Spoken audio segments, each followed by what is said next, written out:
So, Michele De Lucchi, grazie veramente mille per la sua partecipazione nel Design in Dialogue. Essendo uno dei maestri del design e architettura italiana e che ha lasciato un impronto significativo su entrambe le pratiche creative, è veramente un grande onore parlare con lei oggi. E Grazie. così, e così comincio con una domanda molto semplice, il quale da dove ci raggiunge oggi? Da Milano ovviamente, o no? No, no, no. Io sono nel mio studio di Angera. Angera è il paese dove abito, è sul Mhm. Lago Maggiore e da molti anni abito qui sul Lago Maggiore e ogni giorno vado a Milano. Mm. E per molti anni, per 30 anni sono andato a Milano tutti i giorni col treno o con l'automobile e qui ad Angera ho questo studio Mhm. dove soprattutto lavoro da solo e dove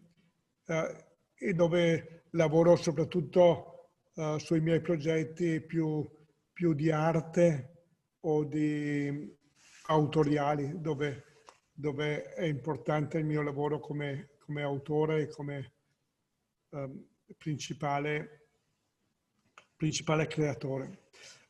Penso che sia anche una bella maniera per incominciare la nostra conversazione questa, perché il lavoro dell'architetto e del designer Mhm. sono molto diversi dal lavoro dell'artista. Il designer e l'architetto deve soddisfare in ogni caso un cliente e deve soddisfare o un'azienda che ti incarica per un prodotto o un investitore che ti incarica per un progetto di architettura. Ma in ogni caso il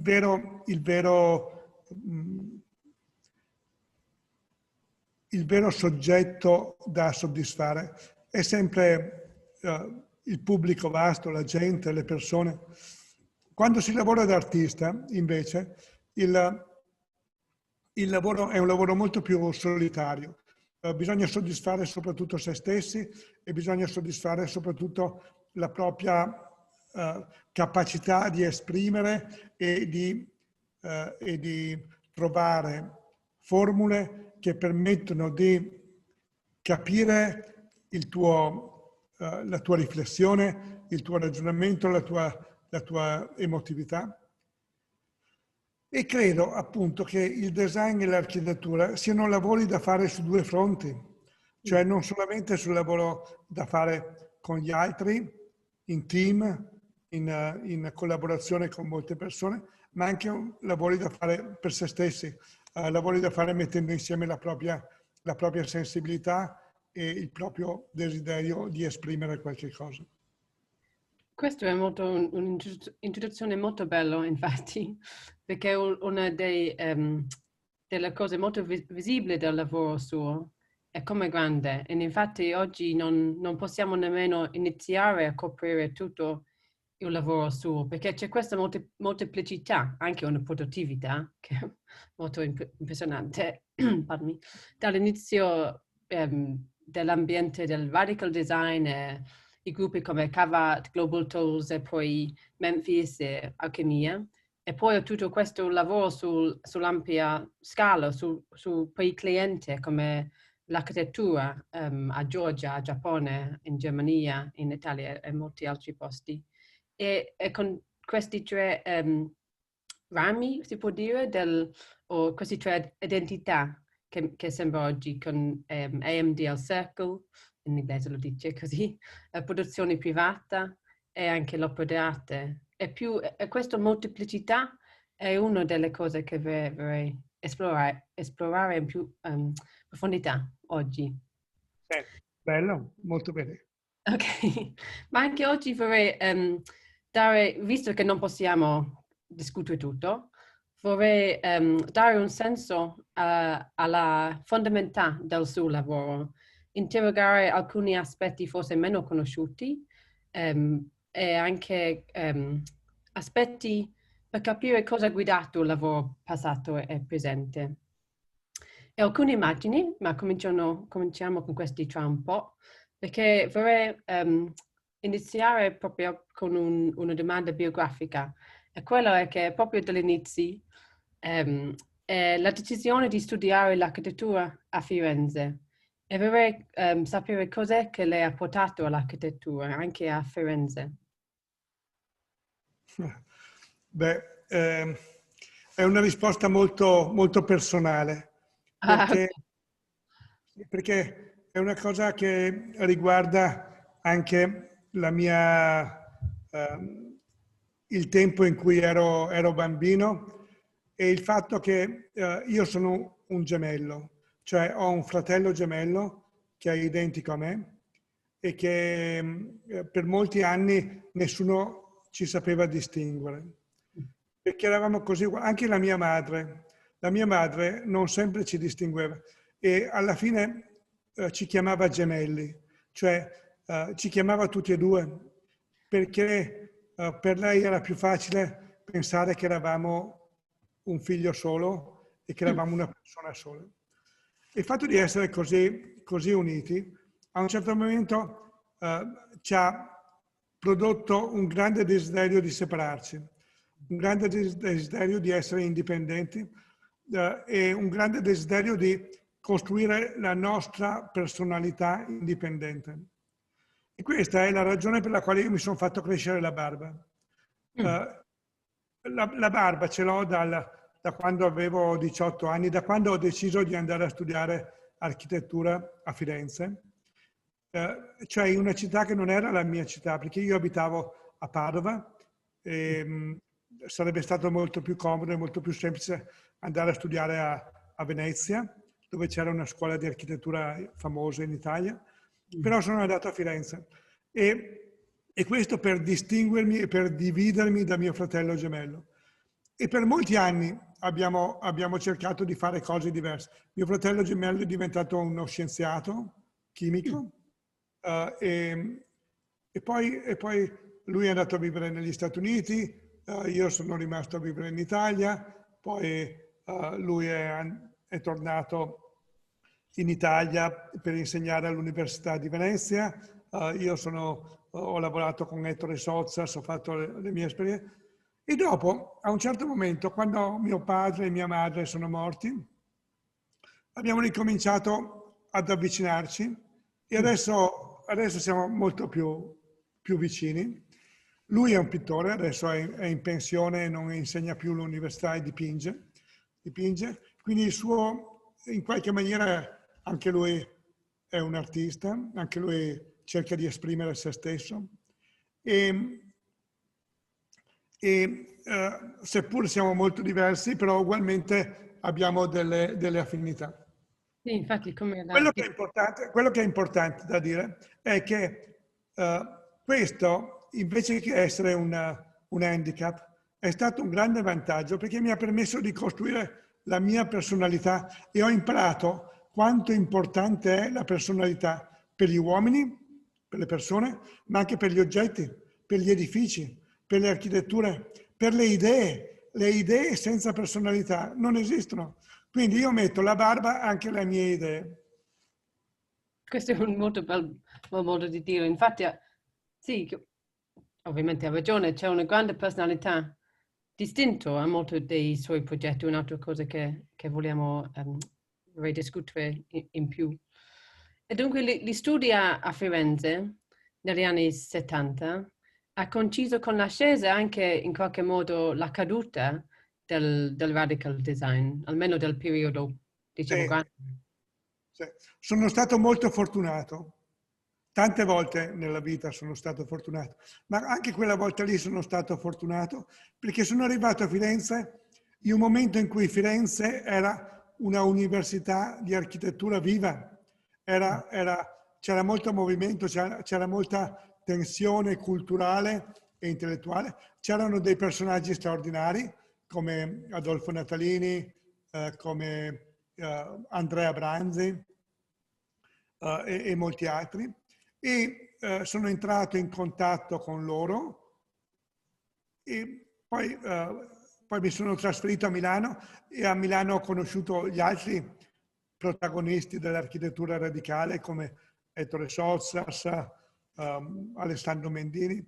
Insomma, sono arrivato all'architettura radicale molto tardi, quando proprio quasi alla fine dell'architettura radicale. Però l'ho sentita molto, ho partecipato molto alle idee e alla concezione dell'architettura radicale. E sono convinto che l'architettura radicale ha posto le basi per il successo del design italiano poi nel mondo, il successo attraverso la Memphis e attraverso tutto quello che ha fatto diventare il design italiano non tanto una formula commerciale, quanto un principio di pensiero, una maniera di interpretare il mondo di oggi, di interpretare l'industria, di interpretare l'artigianato e di interpretare il bisogno degli uomini di rappresentarsi. Sì, è una cultura del progetto molto intellettuale, molto culturale, non c'è... Sì. Sì. Per dire una cosa molto più comprensibile, il concetto dell'architettura radicale era che gli architetti non devono il ruolo dell'architetto non è costruire case, ma è costruire il comportamento delle persone che vivono dentro le case. Cioè il problema non è che gli architetti devono essere creativi, ma il problema è che gli architetti devono rendere creativi gli altri. Non sei creativo se tu dici adesso penso e divento creativo. Quello non è creatività. La creatività è quando dico qualche cosa che stimola la creatività delle altre persone e rende anche le altre persone tutte creative. E questo è il ruolo dell'architetto. Il ruolo dell'architetto è di progettare ambienti e oggetti che stimolano la creatività delle persone e che rendono l'architettura e il design protagonisti nella vita di tutti i giorni, nel comportamento delle persone che usano quegli ambienti, che usano quegli oggetti. Così questa cosa del comportamento del ruolo dell'architetto è molto interessante perché infatti adesso possiamo cominciare con alcune delle immagini o progetti che vorrei parlare. Infatti il primo si tratta proprio di questa domanda del ruolo dell'architetto. Queste immagini dal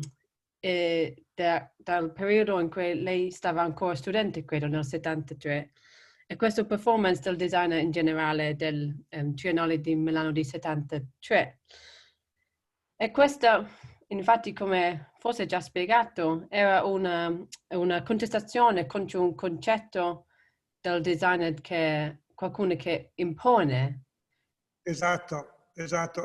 Il significato di questa performance era proprio quello di dichiarare ironicamente che il designer non è un generale che impone la sua idea, che impone il suo gusto, la sua maniera di esprimersi e di fare, ma il designer è ben qualcheduno che usa la propria sensibilità per interpretare la sensibilità degli altri, per testimoniare il momento storico nel quale opera e nel quale vive.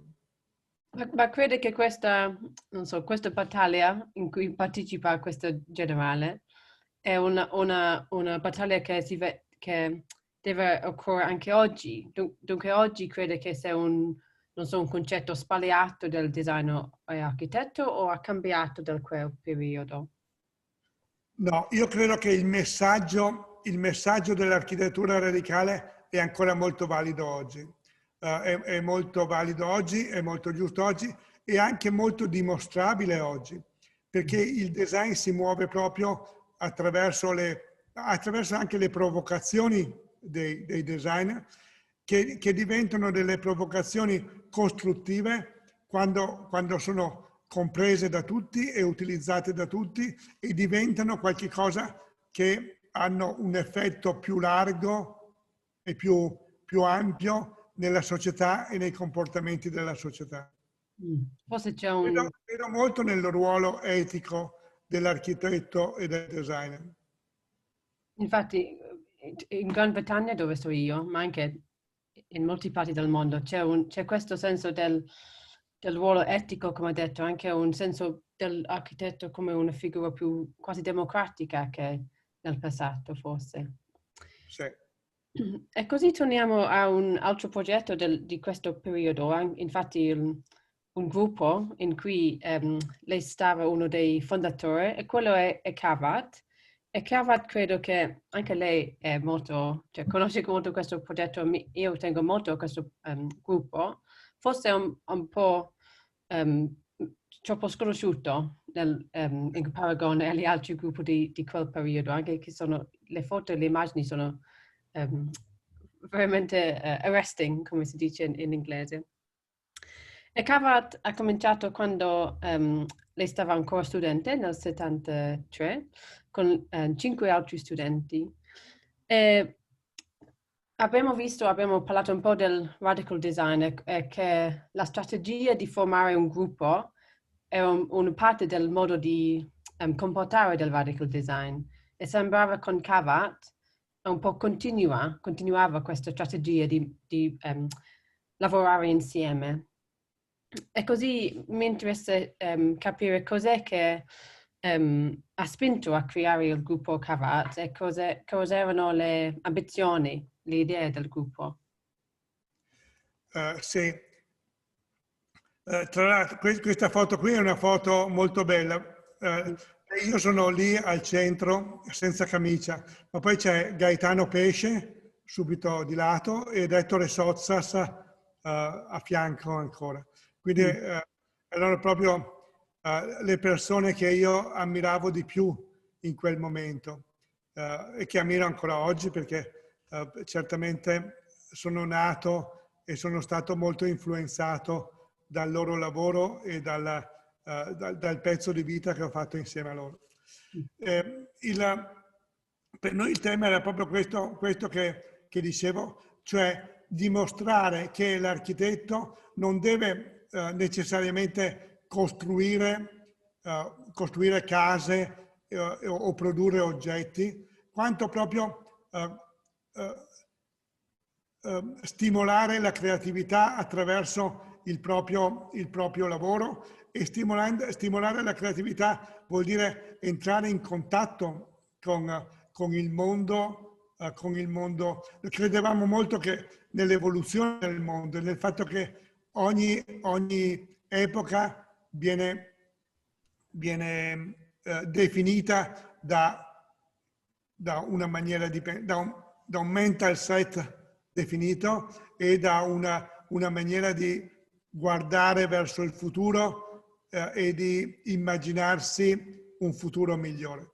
Quindi Cavart era proprio, intanto Cavart vuol dire l'arte delle quarries, arte delle cave, in inglese sarebbe art from the quarries, perché in quell'epoca, nel 73, erano nate le prime contestazioni di carattere ecologico e vicino a Venezia, dove ci sono i Colli Euganei, c'erano delle cave di trachite. La trachite è la pietra con la quale è stata costruita Venezia e queste cave avevano veramente danneggiato molto il paesaggio e l'ambiente dei Colli Euganei.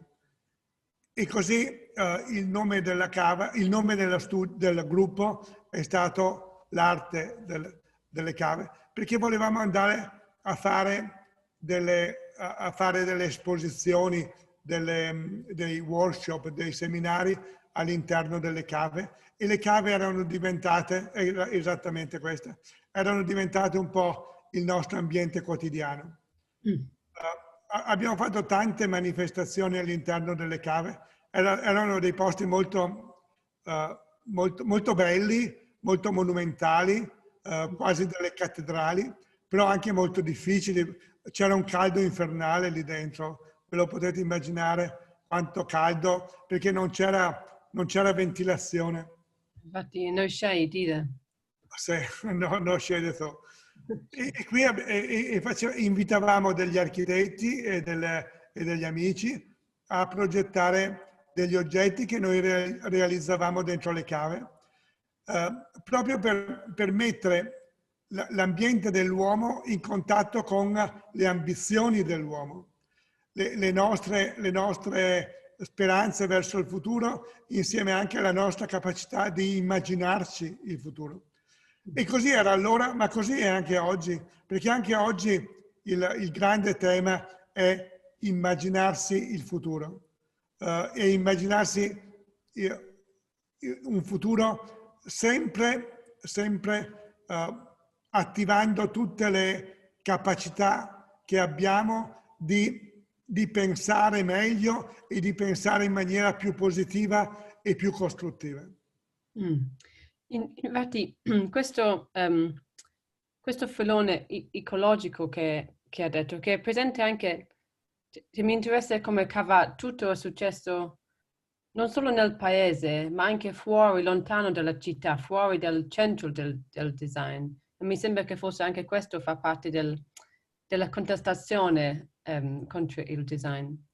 Ma quel filo ecologico, del quale ho anche queste due immagini dal lavoro, perché proprio si vede nel lavoro su di quel periodo, che è molto più, che era un po' anticipo della sensibilità sostenibile che abbiamo oggi. E così forse ha già risposto a questo un po', ma quel filone ecologico è una cosa che continuava con lei da quel periodo anche ad oggi, forse in modi diversi nel lavoro? Sì, sicuramente. Beh, il senso della sopravvivenza sul pianeta è sempre stato chiaramente molto, molto importante. Non possiamo progettare per il pianeta se non ci preoccupiamo anche di come diventerà questo pianeta attraverso le nostre cose. Ma io voglio dire, non solamente attraverso quello che realizziamo, ma soprattutto attraverso quello che ci immaginiamo per il futuro. È più importante oggi quello che ci immaginiamo che non quello che veramente riusciamo a fare fisicamente. E a quell'epoca lì, nel 1973-74, l'ecologia era ancora una parola strana. Devo dire, forse mio padre e mia madre non sapevano neanche che cosa fosse l'ecologia, perché era sembrava anche un po' una moda, sembrava una preoccupazione che diventava interessante perché tutti quanti erano attratti da questo tema. Invece non è per niente una moda, è proprio un cambiamento di paradigma con il quale affrontare oggi tutto quello che si fa. E ci credo molto, certamente, a tutto questo, e credo che sia molto importante affrontare il tema dell'ecologia, della sostenibilità, della responsabilità del pianeta, partendo da quello che si fa e da quello che si propone anche a livello di immaginazione. C'è una storia molto importante da dire, che uno studio ha dimostrato che i paesi nei quali c'è maggiore numero di scrittori di fantascienza sono i paesi che hanno più sviluppo tecnologico. Questo dice che l'immaginazione è profondamente legata alla realtà. L'immaginazione non è una cosa che sta nelle teste delle persone e il futuro sta da un'altra parte. L'immaginazione è fortemente collegata con la conoscenza del mondo e con la scienza. Basta pensare che tutta l'evoluzione della scienza contemporanea per esempio la fisica quantistica o la fisica subnucleare e la fisica cosmica. Sono tutte cose che noi non possiamo assolutamente capire con i nostri sensi e vedere con gli occhi o tastare con la bocca o toccare con le mani. La scienza più avanzata e il sapere più avanzato è tutto costruito sulla nostra capacità di immaginarci possibili mondi più completi, più interi, più capaci, che sanno meglio rispondere a tutto quello che sappiamo fino ad oggi. Ecco, questo mi sembra anche un messaggio di come è importante o come sono importanti gli arti per tutta la nostra cultura, nel senso che il ruolo dell'arte anche nel sviluppo scientifico e dico perché in Inghilterra in questi anni c'è troppo una divisione nell'educazione tra la scienza e le arti, anche un po' le arti non sono apprezzati, ma c'è tutti questi ruoli importanti, come ha detto lei, dell'arte così. Sì, ma non solo in Inghilterra, un po' dappertutto nel mondo c'è una grande tendenza alla specializzazione, cioè a ridurre i problemi nella loro formula più piccola, più comprensibile, perché è così che si riesce a scoprire meglio delle possibili soluzioni. Però le soluzioni diventano, anche se sono travolgenti, anche se sono soluzioni straordinarie, diventano piccole se non si capisce in quale contesto queste scoperte scientifiche e queste soluzioni tecniche vengono realizzate. Quindi c'è sempre bisogno di vedere il mondo più in grande e più in maniera globale. Questa è una cosa di cui si sono lamentati sempre, cioè, direi che tutta la storia, dall'epoca illuminista a oggi, si è lamentata di questo paradosso che per affrontare bene le cose bisogna ridurle e per vederle meglio bisogna allargarle. Ed è un tema che credo non si possa risolvere dicendo bisogna solamente specializzare o bisogna solamente universalizzare e vedere solamente le cose in grande. Bisogna saltare da una posizione all'altra, vedere come il piccolo diventa grande e come il grande diventa piccolo. Infatti, questo è un bel momento per vedere questa immagine, perché questo si parla del grande diversità del movimento all'avanguardia, al lavoro, alla ricerca scientifica, diciamo, nel lavoro suo. Ma infatti ho incluso questa immagine per pensare alle fine degli anni 70, quando Cavate è finito, e anche il radical design è finito, come avevamo già discusso, e lei si è trasferito a Milano per lavorare con 100K e questo è stato anche l'inizio del rapporto con Sottsass, Ettore Sottsass, con cui collabora in Olivetti del 79 e poi ovviamente con Alchemia e Memphis. Sì. E sono curiosa ha accennato già un po' di questo lavoro, questo rapporto, ma vorrei sapere un po' meglio l'incontro, anche il rapporto con lui, anche visto perché lui aveva 30 anni più vecchio, dunque da un contesto molto diverso architetturalmente, culturalmente da lei. Sì, certo. Ettore Sottsass lo avevo conosciuto durante l'architettura radicale e poi nel 1979 Ettore mi ha fatto diventare un suo assistente nella Olivetti. Olivetti era l'azienda italiana dell'elettronica, ma anche dell'ufficio. Era l'azienda che forniva le macchine da scrivere prima e i computer dopo, ma che forniva anche i tavoli, forniva anche l'ambiente dell'ufficio. E lì devo dire che sono stati degli anni molto, molto interessanti e molto utili, con Ettore Sozzas, con James, con George Souden e molti altri, nel quale abbiamo capito che progettare l'ufficio non è progettare tavoli, sedie o macchine e computer, ma è soprattutto pensare a come l'uomo vive il tempo del lavoro e come l'uomo si rapporta con il lavoro fatto insieme alle altre persone, il bisogno di creare sempre qualche cosa di nuovo, di più avanzato e di trovare nella vita sociale gli stimoli e le idee per realizzare qualche cosa di migliore.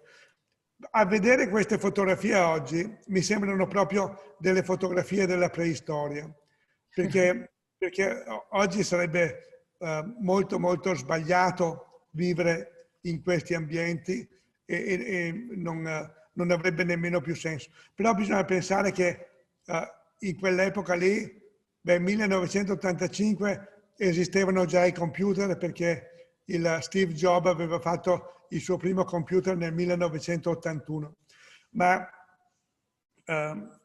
devo dire che ecco, qui si vede, c'è un computer anche, infatti, in una di quelle installazioni.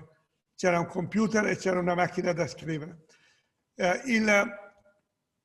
Il tema è che la tecnologia ha completamente rivoluzionato la maniera di lavorare e l'idea che noi abbiamo dell'ufficio, del luogo del lavoro. L'ufficio non è più un luogo costruito per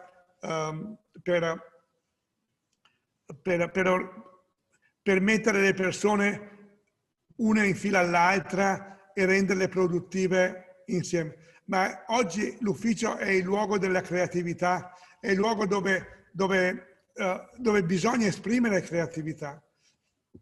L'ufficio non è più il luogo semplicemente della produzione, ma è il luogo dove le persone si incontrano per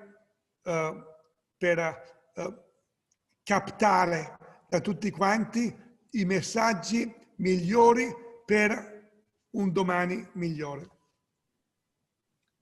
Questo è un modo molto utopico da pensare di quel immagino No, che... no, non è utopico. No, le grandi multinazionali, ma tutte, adesso non le nomino, ma le multinazionali americane, inglesi, olandesi, tedesche, sanno molto bene che per attrarre i talenti, i giovani talenti più bravi, non possono portarli a lavorare negli uffici tradizionali, non possono portare i nuovi digital born people a lavorare su una scrivania davanti a un computer. Non lo vogliono, perché quei giovani lì, i giovani talenti di oggi, sanno che non è quella la maniera per andare verso il futuro e cercano più, soprattutto ambienti stimolanti, ambienti dove tutto ti comunica voglia di pensare ad andare avanti, voglia di pensare al futuro. Ed è questo che l'ufficio deve costruire, ed è questo che l'ambiente dell'ufficio deve poter dare. Quindi anche perché si lavora sempre, non c'è più separazione oggi tra la vita di lavoro e la vita di casa, di famiglia. Un po' perché le famiglie sono molto diverse da una volta, ma un po' soprattutto perché si può lavorare ovunque e il lavoro sempre di più, anche nel futuro, non sarà più solamente un produrre un qualche cosa, ma sarà proprio partecipare a un mondo più grande. Questa sembra una riflessione molto interessante in un anno nel quale, cioè io non sono stato nell'ufficio da 6 mesi in più e non, non credo di tornare quest'anno, infatti. Lo Dunque, so, in lo futuro, so, lo so. sì, ma anche così con la mancanza dell'ufficio si vede anche le cose che l'ufficio ci dà, perché Sì, abbiamo bisogno del quello spazio. sì, sono convinto anch'io. Mm. Infatti, dunque io ho incluso queste immagini per introdurre, diciamo, un po' il lavoro più dagli anni 80 o fine anni 70 con la collaborazione con Sossas, anche con George Soudan che ha detto, ha accennato. E, così andiamo un po' indietro perché vorrei parlare un po' di uno o due progetti di quel periodo che tra radical design è più il lavoro più industriale come lavoro per Olivetti. E così abbiamo qui un lavoro molto bello per l'alchimia, e quella è la lampada sinerpica. E così vorrei chiedere semplicemente se potrebbe spiegare un po' il pensiero dietro questo oggetto, che immagino che dopo alcuni anni in cui non ha progettato gli oggetti, i prodotti, questo è forse uno dei primi oggetti Questo, funzionali. questo è il primo oggetto che ho disegnato, è proprio il primo. Mm. Ed è proprio, non è tanto un oggetto quanto è una storia. È la storia di una lampadina che sembra un fiore e che cresce come crescono i fiori attorno ad un palo ed è proprio un oggetto che racconta una storia. Questo fa molto senso anche oggi perché tutti gli oggetti comunicano e tutti gli oggetti hanno una storia da raccontare. E credo che il bisogno che c'è ancora oggi di creare nuovi oggetti, di creare nuove sedie, nuove lampade, nuovi tavoli, anche se ce ne sono così tanti, deriva proprio dal fatto che gli uomini hanno bisogno di raccontare e di ascoltare. E raccontare ed ascoltare è proprio il mestiere del designer e dell'architetto. Tutte le cose che vengono fatte e che non hanno un racconto sotto sono proprio le cose più povere che spesso non hanno veramente ragione di esistere. E il fatto di poter dire che gli oggetti sono storie è molto importante anche per definire lo stato dell'architettura e del design di oggi. Sono sempre storie che raccontano non solamente fantasie, ma raccontano anche di innovazioni, di ricerche, di sperimentazioni. E, e- e sono molto contento di aver incominciato questa pratica di raccontare attraverso gli oggetti sin dal primo prodotto che ho disegnato. Mm. Sì, infatti, perché questo concetto del design narrativo, anche si può dire, Sì. con la personalità, come già ha detto prima, è una cosa che non si vede più ampiamente, che è un po' più dopo. Dunque è molto interessante sentire parlare di questo oggetto così. Sì. Ecco, e infatti si vede in questo oggetto anche alcuni progetti di quel periodo. C'è un personalità forte, fortissima, anche mi sembra che questi oggetti fa parte di una famiglia di oggetti, una famiglia di un modo di pensiero, che è un modo molto diverso da alcuni anni dopo, dunque come il lavoro per Olivetti, ma anche uno dei più grandi progetti suoi, il Tolomeo per l'Artemide. ovviamente lei ha parlato molto di questo oggetto. E così,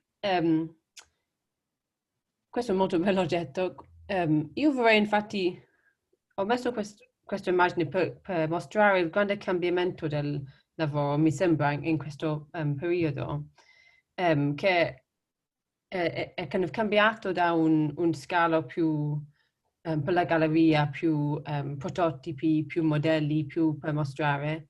E invece nel mondo del design industriale, anche del mondo dell'architettura, dunque su una scala più ampia. E vorrei sapere se questo è stato un cambiamento intenzionale o forse semplicemente fa parte della sua evoluzione come architetto o designer. Sì. Ma effettivamente per me questi oggetti nascono tutti da un'unica preoccupazione, che è in forma più giocosa, più di giocattolo o più di strumento, capire bene quale deve essere l'immagine della tecnologia. Il problema della tecnologia e dell'immagine della tecnologia mi aveva molto interessato, anche perché in quegli anni lavoravo per l'Olivetti, che era un'azienda di informatica, lavoravo per la Memphis, e il tema che sentivo di più era proprio questo, di come la tecnologia entra in contatto con le persone che la usano e con la mentalità di come produrre gli oggetti tecnologici. Ho sempre cercato questa idea di rendere la tecnologia più semplice, più amichevole, più frugale. Non so se la parola frugale si può tradurre in inglese, però direi più familiare, che non fa paura. Che non fa paura. Alcuni degli oggetti che abbiamo visto prima erano sicuramente degli oggetti molto provocatori, forti, strani, balordi, ma la provocazione nel design è sempre stata utile per aprire nuove possibilità e per aprire l'alternativa alle cose convenzionali. Noi abbiamo sempre bisogno di mettere in crisi le cose che già esistono per poter creare entusiasmo per le cose che devono venire. E con i progetti della Memphis volevo proprio fare questo. Bisogna anche dire una cosa, la Memphis era un'azienda ancora oggi che lavora con l'artigianato. Gli oggetti della Memphis sono tutti prodotti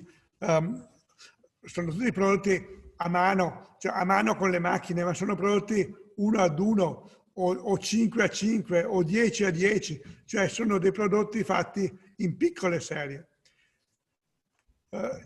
I mobili per l'Olivetti, le macchine per l'Olivetti, i computer per l'Olivetti, le stampanti, erano fatti industrialmente e quindi in quegli anni ho proprio vissuto personalmente il confronto tra artigianato e industria, che non sono due mondi separati, sono due mondi molto integrati, perché l'artigianato è il luogo dove si sperimenta per l'industria. L'industria ha bisogno dell'artigianato, perché ha bisogno di essere stimolata, di essere proprio ispirata dalle nuove idee, dalle nuove immagini, dalle nuove cose. E l'artigianato funziona proprio come un laboratorio sperimentale per l'industria. E io facevo quello con la Memphis prima e con produzione privata poi. Ho sempre cercato di sperimentare nuovi oggetti, nuove tecniche, nuove forme, nuove icone che potessero poi diventare icone per l'industria. Quindi non ho mai vissuto l'artigianato e industria come due mondi separati che si combattono, ma sempre come un insieme del mondo dell'uomo di oggi che cerca di trovare l'innovazione nella sperimentazione delle cose fatte a mano e di applicarle poi nell'industria. Questa è un'osservazione molto interessante. Io ho un grande interesse nella storia dell'artigianato in Italia, ma anche perché lei, come ha detto, ha avuto una collaborazione lunga con l'artigianato italiano, ma anche lei ha anche mano sua fa gli interventi nel mondo artigianale con le casette del 2004, inoltre, che fa parte di questa grande diversità del lavoro suo che si vede sempre di più. E così vorrei sapere nel contesto di tutti gli altri progetti che abbiamo parlato, che cosa si attrae nel realizzare questi oggetti proprio con mano sua, infatti con una motosega. E ho sentito anche che ha fatto dei performance di utilizzo della motosega. Sì, sono molto bravo a usare la motosega.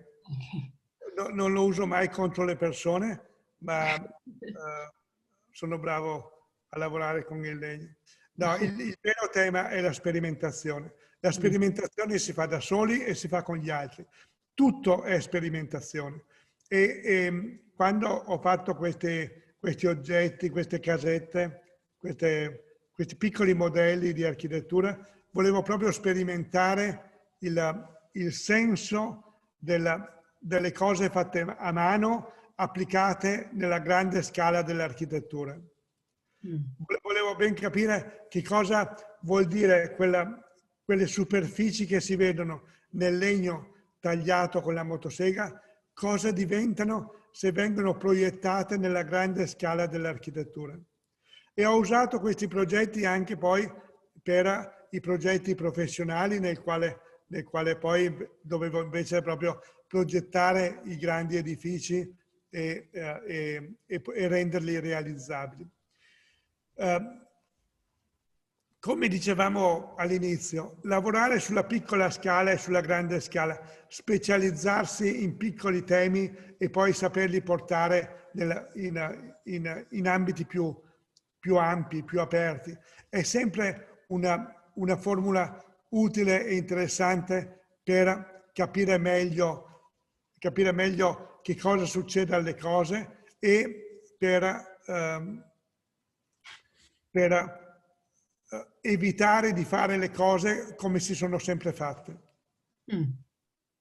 Scusa, c'è un bella spiegazione. Infatti ho alcune immagini anche questo ho trovato questo perché è molto, molto bello che mi è piaciuto di un performance suo. Ma anche abbiamo parlato un po' della produzione privata con questi molti belli oggetti. Ma io vedo che non abbiamo molto tempo insieme ancora. Dunque, a questo punto vorrei tornare un po' più in passato anche al futuro. Io sono qui in questo momento. Sono dentro quella finestra lì. Ah, ok. Ma infatti anch'io sono venuta un giorno io chiuso proprio all'archivio. E questo è stato sì, tanti anni fa per la ricerca. E lì sono rimasto davvero colpito perché sembrava che avesse tenuto ogni taccuino, ogni schizzo dai tempi degli studenti in poi, e quello che è stato fantastico per uno storica. E il ricordo di stare nell'archivio è rimasto con me, anche perché c'è un posto molto bello accanto al lago, come ho detto. E sono stato curioso a lungo di sapere cosa motiva questo impulso a conservare, ad archiviare il lavoro. E non so se torna al lavoro precedente, per esempio, nei progetti attuali.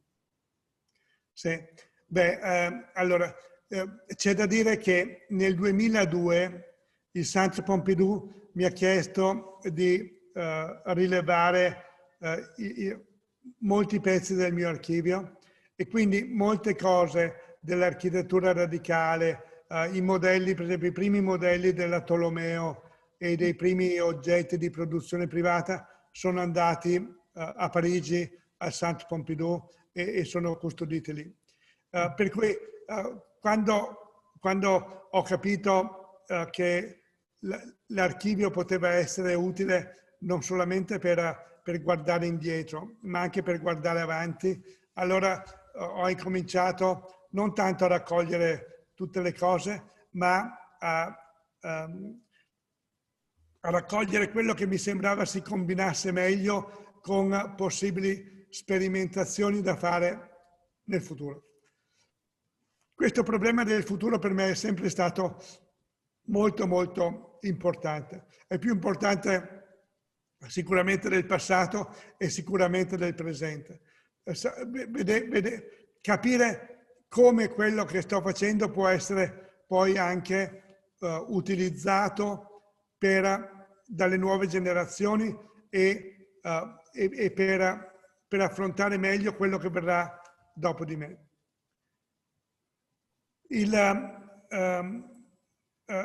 Poi devo dire, questo argomento del mondo specializzato e del mondo globale, più olistico, più completo, è un tema che mi interessa molto in questo momento, che ho visto affrontare anche da molte persone oggi, soprattutto da filosofi della scienza.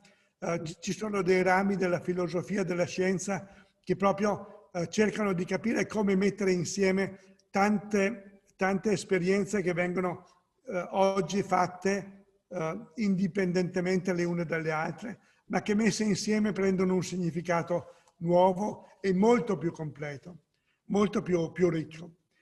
Così anche il mestiere dell'architetto, del designer e anche dell'artista. Penso che quando vengono messe insieme spiegano molto meglio il senso dell'investigazione di che cosa sta succedendo oggi che potrà essere poi proiettato nel futuro. Ed è anche questa la ragione per la quale ho fatto il Circle. Il Circle lo ho fatto proprio per poter vedere più in grande quello che io, concentrandomi sulle mie cose, vedo solamente nella loro parte più piccola. E l'idea di Circle, proprio di Circle, di ambiente che abbraccia tante cose, funziona molto bene per spiegare il senso che oggi dobbiamo dare alla ricerca e il senso che oggi dobbiamo dare a lavorare insieme, mettere insieme tante competenze. Oggi ci permette di andare più in profondità che non investigare in una sola competenza. In una sola persona, immagino, perché E in una sola persona, sì. Circle vuol dire proprio circolo di persone, circolo di competenze, circolo di discipline, circolo di conoscenze. Sono tanti circoli che dobbiamo poter portare il più possibile ad un'unica posizione, ad un unico ragionamento, per scoprire più in grande come siamo fatti e che cosa vogliamo. Capisco come questo c'è molto senso in questo modo di lavorare e ovviamente ci sono grandi opportunità di avere Circle con tutte queste competenze insieme, ma anche vorrei sapere perché quando si vede il Circle che già è molto lavoro diverso, ma insieme a produzione privata e insieme alle opere d'arte, queste cose mi sembra che è molto per un individuo da sorvegliare, da tenere in mano, da tenere in mente anche. E vorrei capire se questa è anche una sfida, anche che è un'opportunità per lei. Sì.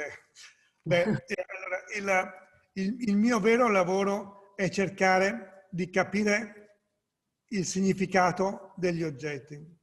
il significato degli oggetti intesi come gli oggetti, come il computer, come la penna, la matita, i quaderni, tutti gli oggetti, ma anche l'architettura. Anche l'architettura è fatta di oggetti. Anche gli ambienti sono fatti da oggetti. Sono gli oggetti che fanno gli ambienti, non gli ambienti che fanno gli oggetti. E dare un significato agli oggetti vuol dire dare un valore agli oggetti, vuol dire capire che cosa veramente vale e che cosa non vale, vuol dire capire cosa manca e cosa c'è di troppo, vuol dire proprio capire l'uomo nella sua manifestazione più diretta. Gli oggetti, l'unica cosa che può mettere insieme una così grande diversità di forme, una così grande diversità di storie, una così grande diversità di committenze e di temi di progetto, è proprio il fatto che tutto quello che ho fatto sono sempre oggetti.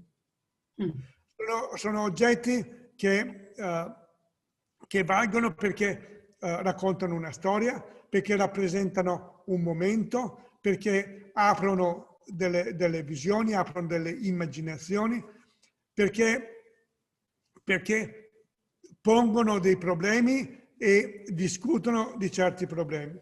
Allora, questo è il senso che l'uomo può dare oggi alla contemporaneità e può dare oggi a tutto quello, a tutta questa grande moltitudine di stimoli che abbiamo dal mondo contemporaneo. È molto interessante di pensare all'architettura come un oggetto così. Così vorrei chiedere se anche intende anche questo oggetto, anche questo oggetto, dunque, questa è l'ultima immagine, l'ultimo progetto che potremo parlare oggi. E vorrei capire, visto che è uno dei più recenti progetti suoi, come questo fa parte infatti di tutto quello che abbiamo parlato oggi, anche del visione sua per il design e architettura. Sì. Questa è una library, è una biblioteca del sapere. Le biblioteche sono il luogo, sia che sia una biblioteca digitale che una biblioteca dei libri solidi, è il luogo della conoscenza. È il luogo della conoscenza e il luogo dell'esperienza conoscitiva. Le esperienze conoscitive sono sempre delle esperienze circolari. Questa è un'altra ragione che porta al cerchio, perché ogni nostra esperienza è fatta proprio da uno stimolo, da un processo, da un capire, da un mettere in discussione e da un tornare a ridiscutere e a ripensare. Tutto è circolare. Anche questa biblioteca qui è circolare e mette insieme due sponde, mette insieme due posizioni diverse. La conoscenza serve proprio per mettere insieme un rapporto sempre doppio che noi abbiamo con gli altri, che noi abbiamo con quello che sappiamo e che vogliamo sapere, che è oggi il presente e che sarà poi il futuro. Tutto ha una doppia sponda e tutto ha una maniera di... Tutto deve essere creato per mettere le due posizioni insieme. La democrazia è combinare sempre posizioni diverse. Non abbiamo scampo come uomini, se vogliamo crescere, se vogliamo dare un destino più luminoso a questo pianeta, dobbiamo per forza continuare a mettere insieme le due sponde dei fiumi. Questo mi sembra un messaggio perfetto per finire la nostra conversazione insieme, anche il bel metaforo del circolo per unire nostra ora che abbiamo avuto insieme. Ci sono tantissime cose che non potevamo parlare oggi, ma vorrei ringraziarla veramente perché questa è stata un'ora affascinante, non solo per io, ma anche per tutti chi sarà audience. Anche spero che sia stato interessante anche per lei di parlare così. Certamente è stata un bel tuffo nella mia vita, un bel tuffo nelle domande che mi sono fatto e nelle risposte che ho dato. E mi accorgo che ho ancora tante risposte da dover trovare e da dover dare. Grazie, questo è un bel modo di finire così. Ok, grazie mille e Grazie a te. ok, ciao, Io grazie. ho più canto Milano. Ah, anch'io. Grazie. Sì, dai.